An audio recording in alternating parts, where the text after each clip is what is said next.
Hey everyone, welcome to my blog. I'm a retired police officer turned entrepreneur and a lifelong student of martial arts.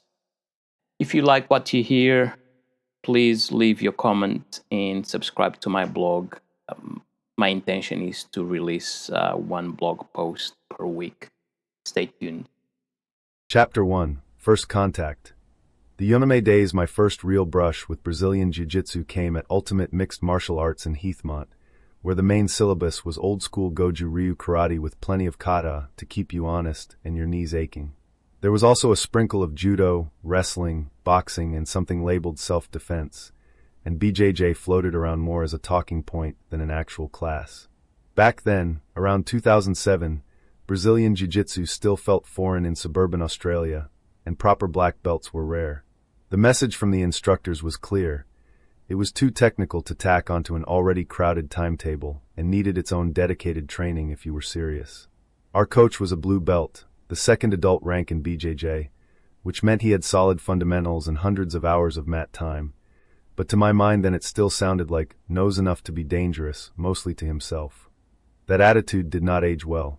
These days it is obvious that even a switched-on white belt with a couple of stripes and decent takedown awareness can comfortably handle a traditional striker who has never drilled defending clinches, double legs, or trips. Time on the mats, learning how to control and escape positions, changes everything about what realistic fighting looks like. Chapter 2 The Immigrant's Fortress, Defending Familiar Ground and Lessons in Humility. Here is the thing about being an immigrant. You build fortresses. You find the styles, rhythms, and rituals that feel like home, and you defend them as if your identity depends on it. Stand-up fighting was my fortress.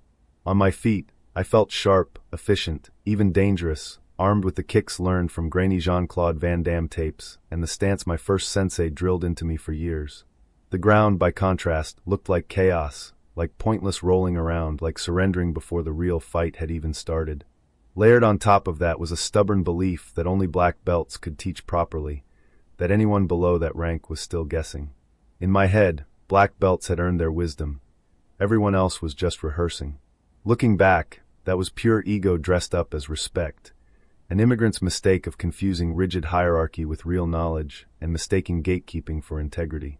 It took years on the mat to see that humility is not a weakness in martial arts. It is the foundation of any honest practice. Chapter 3 The Humbling Reality. When your fortress crumbles, nearly 5 years with UMA led me to Kyokushin, and it wasn't until 2013 that I started sneaking looks over the grappling fence. I dipped my toes in and tried a handful of BJJ schools, including the then-renowned CIA Paulista HQ in Melbourne's CBD. Carlos, one of the very few black belts around at the time, is a legend, a great coach, and a Brazilian who spoke my native language. But the long commute, my own ego and fear won that battle. The consensus after every single BJJ gym visit was crystal clear. I was rubbish at grappling. I thought I was great. Fit, strong, a capable and accomplished martial artist, as I'd tell anyone who'd listen. My class warm-ups involved hundreds of push-ups, squats, and crunches. My muscles were trained to intimidate. None of that mattered on the BJJ tatami. Here's the philosophical joke the universe plays. All your strength means nothing when someone understands leverage. Take note of this concept. All your years of standing practice disappear the moment you're horizontal and confused. I got consistently humbled, tapped out by arm bars and collar chokes, wondering how my arms could bend in directions I didn't know existed. And each time, this quiet voice inside said, "You don't know what you don't know." And that's actually okay. But for an immigrant who'd built his identity on competence and self-reliance, that voice was unwelcome. Chapter 4 The Excuse Factory. A 3 to 6 month cycle. What is happening? Honestly, that question looped in my head constantly after every training session. Here I was, a capable striker, very fit, respected in stand-up circles, and yet I kept getting demolished by people half my age who'd only been training BJJ for less than 2 years. So I became a master excuse maker. Oscar-worthy material, really. The school wasn't right. The instructor was questionable. The training partners were too aggressive. My age, turning 40, surely had something to do with it. The mats were too thin. The humidity in Melbourne.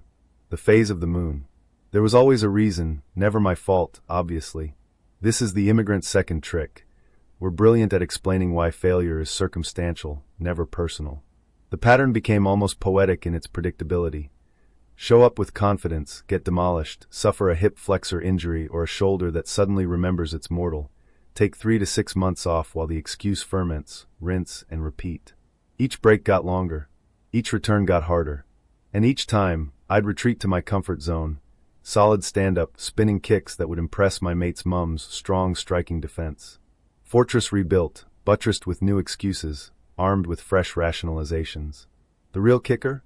Deep down, I knew I was lying to myself. And that's the worst kind of defeat, not losing on the mats, but losing to your own cowardice while pretending it's wisdom. Chapter 5. The Persistent Voice. When the fortress starts cracking but deep down, the BJJ voice never stopped calling. Even while telling myself I was a complete martial artist, the mats quietly disagreed. There was this nagging feeling, this unfinished business. Philosophers talk about the self being fixed and stable. Martial arts teach you it's not. Here's where philosophy meets immigrant experience. Both are about becoming. You come from somewhere, but you're also always arriving somewhere else. You think you're done. Done learning, done growing, done being humbled. But the mats, like life, keep insisting you're not. Maybe it's stubbornness. Maybe it's the ironic beauty of martial arts. No matter how many times you get tapped out, smashed, or folded into origami, there's always another round. There's always something you didn't see coming. There's always a better way. And that's actually liberating if you let it be. For an immigrant, this should feel familiar. The constant recalibration, the endless adaptation, the willingness to start again. The martial arts cliché is you must learn to lose before you can win. The immigrant version is you must learn to lose everything before you understand what matters. Chapter 6. The Eternal Return. If BJJ teaches anything, it's that humility is best served in tap-outs. And fair play, I've collected a decent pile of those over the years. But more importantly, I've learned that the fortress I built wasn't protection, it was a prison. And the enemy wasn't the mats or the younger grapplers or my age. It was the part of me that believed competence and worth were the same thing. The journey continues, one embarrassing roll at a time. And I'm learning, finally, that being a beginner at 40 was not a failure.